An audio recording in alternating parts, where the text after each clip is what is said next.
One of the great things about Greenwood spoon carving is when you get to the knife work, they're just sitting down on the job.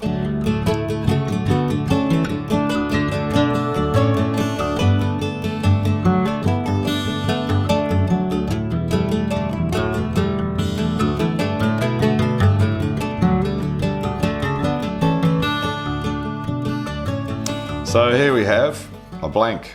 We've chopped that out on the axe, done the rough waste removal.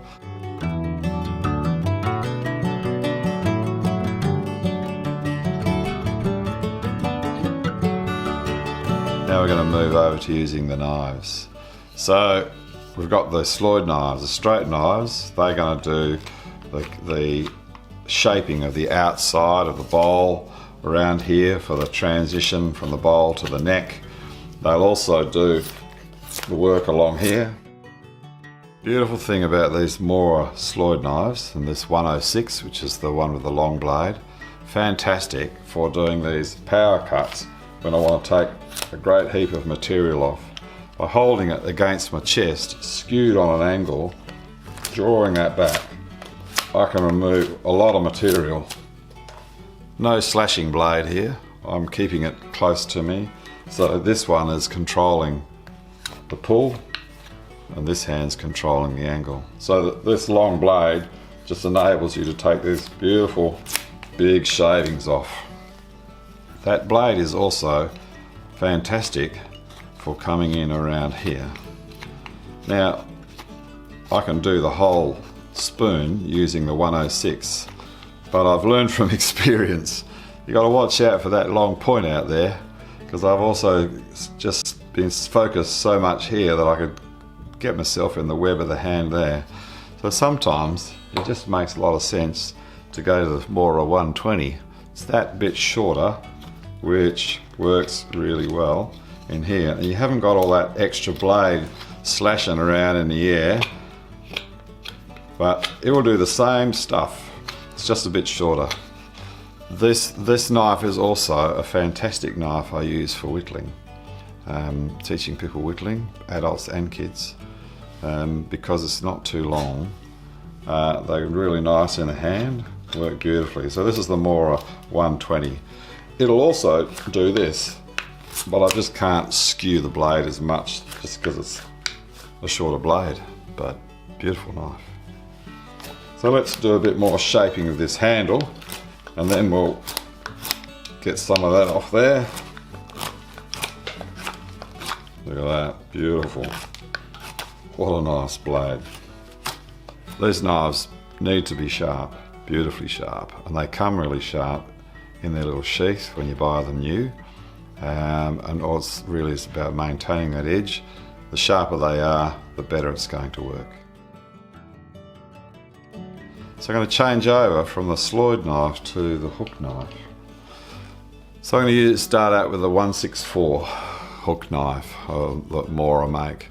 It's a beauty. It's a bit different to the others. We've got 3 of these.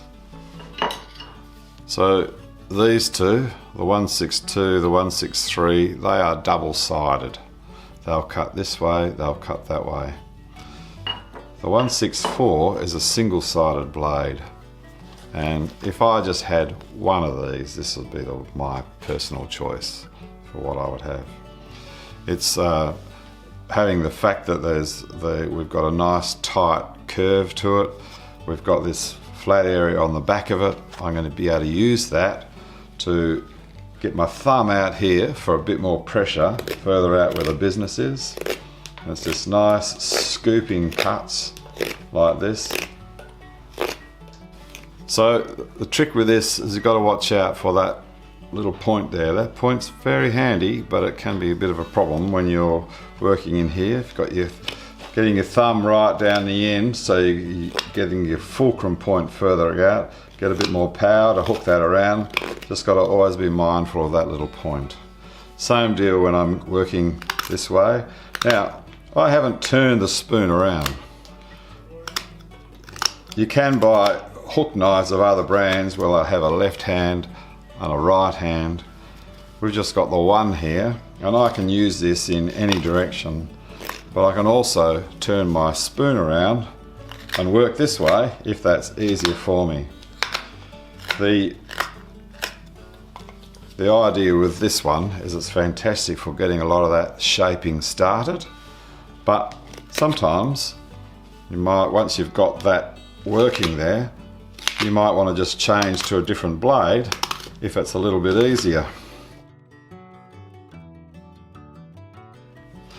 So the 162 is this double-sided tighter radius curve, and the nice thing about it is it cuts that way, it cuts this way, so it'll cut backwards and forwards.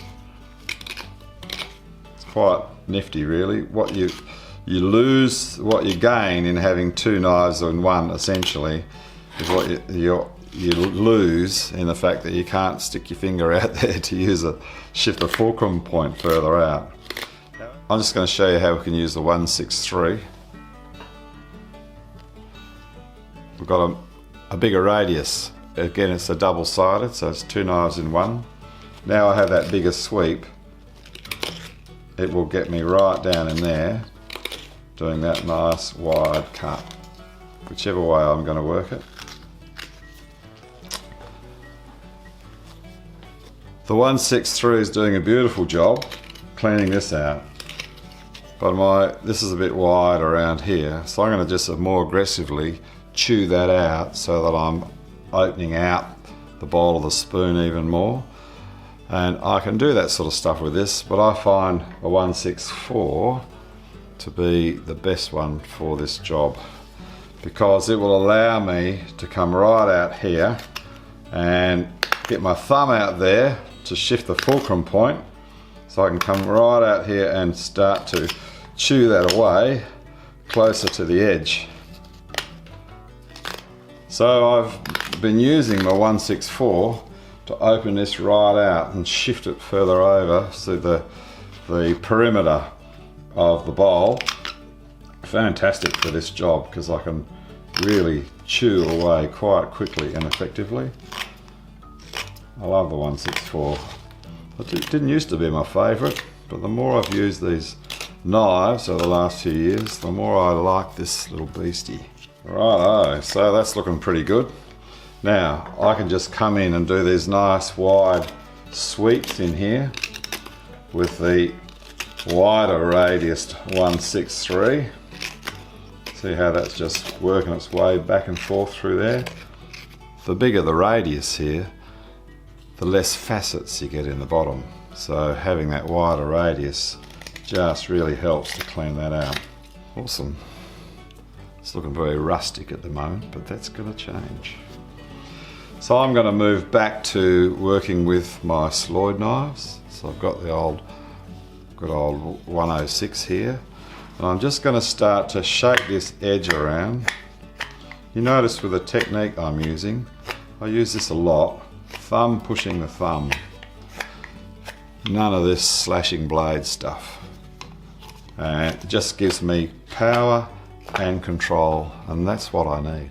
All those little facet cuts, the curve is really just a whole lot of flats all put together, isn't it, into a circle, into a sphere. And that's what we're doing right here, taking the back off all of these. I'm doing big chunky ones at the moment, but when I get it to about where I want it, I'll change over from doing those big facets through to smaller ones.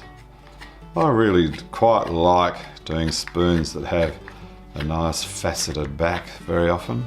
So at some point I'm going to decide whether I'm doing this with that sort of textured finish on the back or whether I'm going to make it smooth. I haven't really decided yet. If the facets get smaller and smaller, I guess it'll end up being smooth. So working on this end here, establishing where that's going to go, what I really need to do now is start to work up into here. Got a bit of a lump there, we'll take that out, make it look more like the other side, reduce this in here. So this is just done with a knife. Working in here where my hand's got to be closer to hold it, I'm just going to change over to the shorter 120 and away we go. Similar knife technique.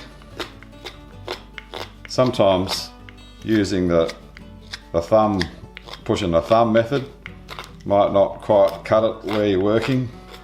Like, there's so many different knife cuts I can use. There's also this one here. So that's just opening and closing my fist, really, pulling it in. What I'm heading towards here is I'm going to make my handle here a bit thinner. So to give it the strength, it's going to be deeper here with this ridge that comes off the back of the bowl of the spoon. So it's just a design thing, and I quite like it the way that looks. So I want it to be strong, but I can make it more elegant by thinning it down this way, but offsetting any weakness by giving it depth right here. Then I want it to do a transition down to thinner this direction. When I want to do the tight radius curves, like down in here, I'm using the end of the blade. It will cut a tighter curve because you're on the thin end. On the thick end, I can't do the same tight radius. So where I'm actually working on the blade moves around depending on what I'm doing. Just out of interest, some of you might be wondering why I'm not wearing gloves. Well, I'm one of those people that likes to really feel what I'm doing, feel the wood, and feel how the blade is responding to the wood, how they're working together. I have a better sense of that when I have my skin in contact without something else in between. It also helps to learn good technique. With good technique, you are far less likely to damage yourself. And I've already mentioned about none of this slashing blade business. When I'm working with thumb on thumb technique, this thumb is either pushing or the pivot point for this one here. When we're using this technique here, no blade going that way, the blade is still, but this arm is pulling it back. There's a whole lot of different techniques. Working in this one here, coming around in here, I'm pulling this direction, but it can't hit any part of my body. But yes, there are the odd occasions where you can nick yourself here and there. That's part of learning, isn't it? It's like, oops, that was a mistake. What did I do wrong? Let's not do that again. But good technique is the key.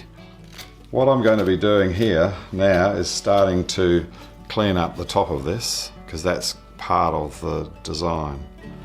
So working across all of that, I'm going to move over to the longer 106, which is going to enable me to, if the grain is right, work both sides of the bowl at the same time, which is kind of handy really. So from my axe work, I've got this little bit of tear out off the corner here. I'm going to incorporate a sweep so that my bowl turns up a little bit here. So to do that, I'll take this out, and at the same time it'll get rid of that little chunky bit that's missing out of there. Sometimes you approach these with an idea in your head of what you want to do. Sometimes the wood says, no, we're going to do something different. Sometimes the tree has already said, no, this is the way we're going to have things. So it's a kind of a collaborative thing, really. You have to strike up a relationship between the piece of wood and your blade and yourself. That's what's so lovely about this process.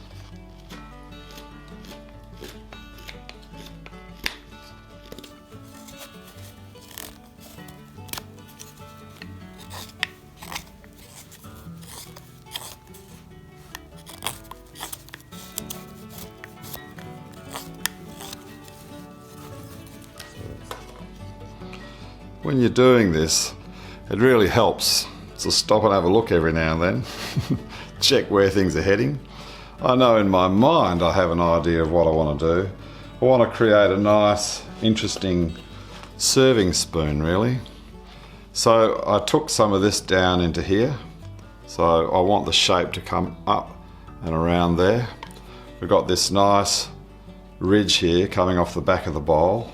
And down here, this is going to diminish a bit off the top. So as it gets a little bit wider here, it's going to get thinner this way. So that's the plan, but you know, sometimes things don't quite work out according to plan. which is one of the lovely things about handcrafting stuff like this, is it's not all as predictable as you'd like it to be.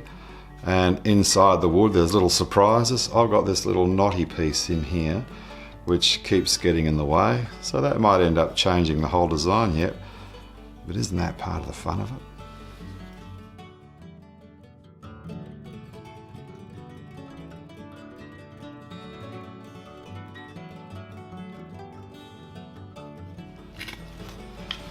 Alright, so we're heading the right direction. It's a little bit chunky and faceted at the moment. I'm not too fussed about that, because I think what I've decided I'm going to do is to sand this all smooth in the handle, the top of this, and that'll get rid of all those little facets. But before I do, I'm just going to do a nice little finishing touch on the end here to make a finial. Finials, I reckon, often make a spoon. So I'm after that nice elegant shape. There'll be a nice transition from this edge off the back of the bowl here down into this flat. It gets narrower this way, wider this way, comes out, thickens out a little bit and finishes with a finial just here. So this is young olive. Mature olive looks like that with all the colour. Young olive, like this here, hasn't had the chance to develop all that colour. It's nice to carve while it's like this and really green, and it's quite supple, but as it dries it hardens right up, which is just ideal for a spoon. Let's do the finial.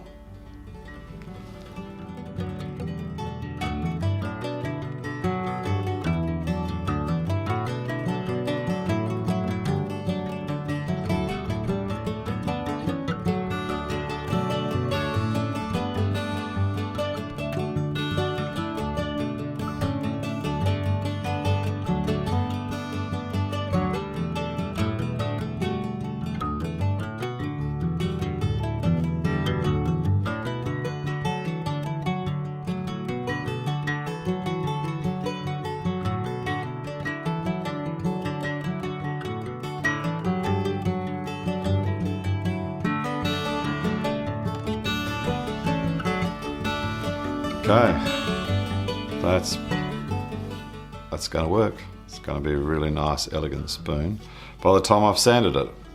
So I can't sand it until it's dry. So what do? I can just leave it sitting around.